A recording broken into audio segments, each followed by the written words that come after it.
Hello viewers, welcome to my channel. This is Hema Ganesh. So ఈరోజు blog వచ్చి కరక్కాయ వల్ల బెనిఫిట్స్ అండి.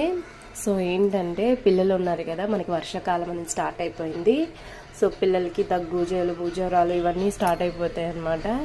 సో దానికి దగ్గు జలుబుకి బెనిఫిట్స్ అనేది కరక్కాయ వల్ల ఉందన్నమాట. సో అది ఎలా చేయాలి ఏంటనేది చూపిస్తాను.